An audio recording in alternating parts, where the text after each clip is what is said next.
In St. Louis, and this is is it our 8th or 9th? Ninth year. Okay. I'm going to project. Is this all right? Yes. I don't really care for microphones if I don't need them. Welcome. Thank you first for all coming on this sort of brutally hot Sunday. Taking time out of your laundry and getting ready for the week. So I really appreciate it. I want to thank Bill Donius. Yay! And Jay Perez. This magnificent manse on Kingsbury Place. My uncle used to live down the street. This brings back memories. Anyway, thank you, Bill and Jay, for letting us barge in. I would like to thank my board for all the support you give me, including this guy, Ted Miller. I want to thank Cindy Prost for taking over our social media, which is really helping us boost ticket sales. And most of all, John Russell. Right here. John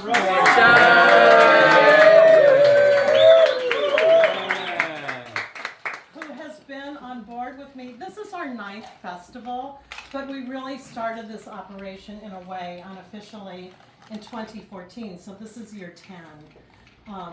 We did one play called Stairs to the Roof, and it could have been the best idea I ever had or the worst idea I ever had, because the festival morphed out of it. I never thought at this time in my life I would be running this operation, but here I am, all these years later. But that was sort of our pre-year, and then we formed the board. But John was supportive of just that single play that year as well.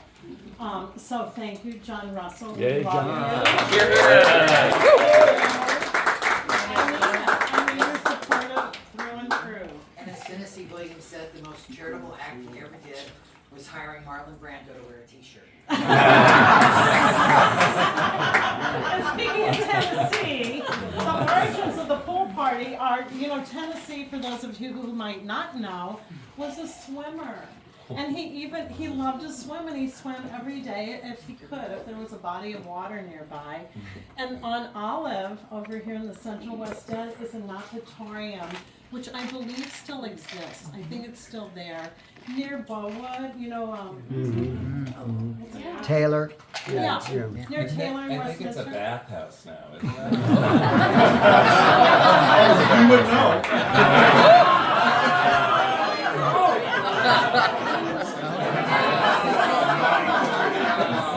Sorry, said. So this is our 3rd annual pool party, and the first time it didn't rain, so by God, and I brought my suit. So I want to talk a little bit about our season, and I'll keep it brief because there are a lot of bodies in this room, and it is hot. And I want you to get back to having fun. But what year was that? 2015. 2015.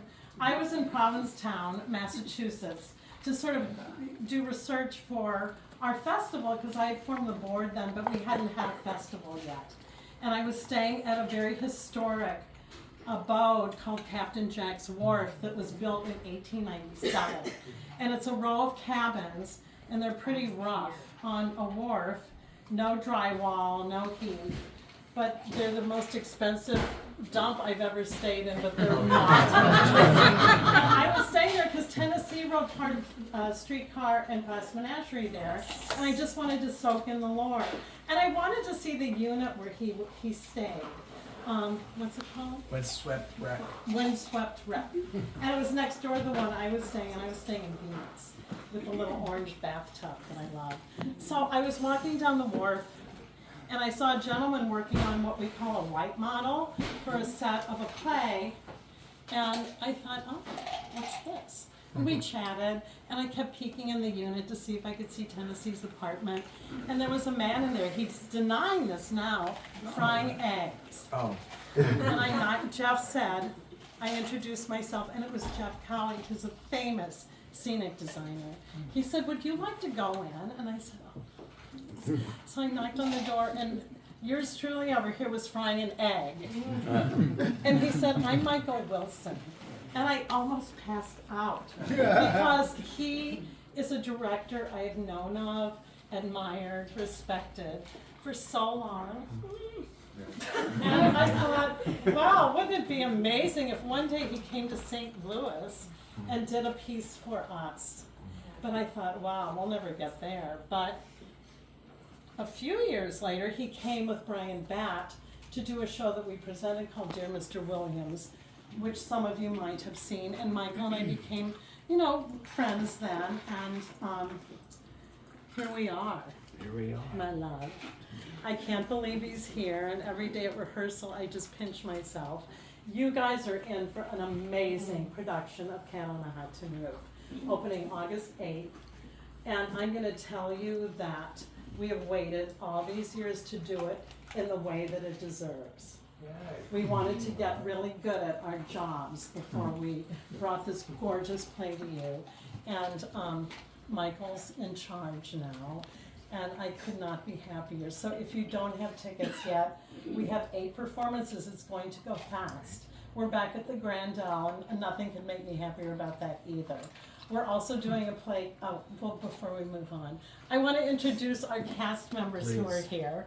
Roxanne Wellington, who's playing Sister Woman, also known as May, or May, also known as Sister Woman.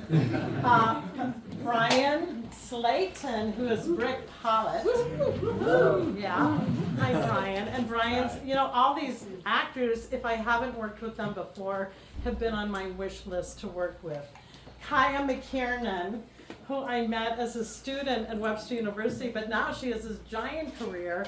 And when I said to one of her former professors, we're doing Cat and I really want Kaya to play Maggie the cat, he said, you're never going to get her now. Just watch me. Here she is. Yeah.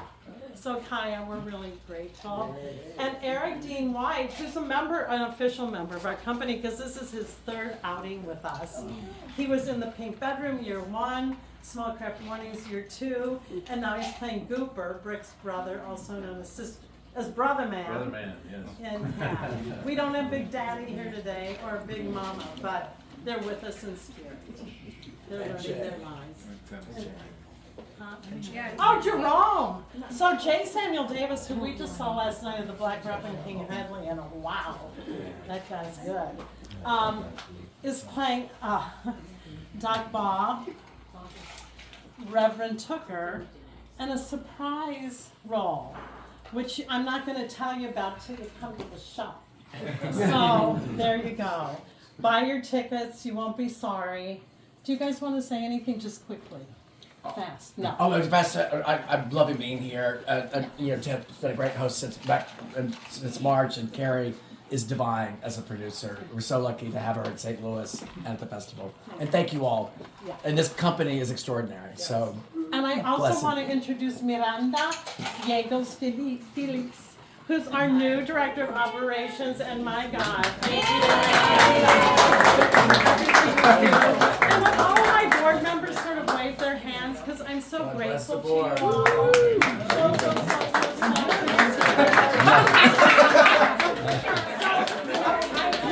The ticket sales, if you could also spread the word and tell your friends to please do not miss this. We're just a blink in the calendar year, and there's so much turmoil going on in the world, and it will be a nice, breath of fresh air to visit the palace. We're also doing a series of 1-acts that I do not want to give the short end to. 3 1-acts with a recurring character all the way through, who's an actress, and we're interweaving her career in between the plays. And she's a vaudeville, as my grandpa said, vaudeville performer. And this is sort of to honor my grandpa. No one needs to know that, but he was a vaudeville performer. And we're honoring Grand Center from years gone by, and now how it's being resurrected into the theater district that it once was. I mean, we hope that happens one day, but it was like Times Square at one time when Tennessee lived here. So that will be at the Curtain Call Lounge. We have really good parking deals, which we're going to put on our website. We have a walking tour of Grand Center, featuring all this history of what it used to be. Tom Mitchell has just done a tremendous amount of research. We have a Tennessee Williams open mic, which everyone can. We're going to provide material if you don't have anything. So that's our first Sunday. So please come, go to the website, buy tickets, and let's make this our best year yet. Let's get together.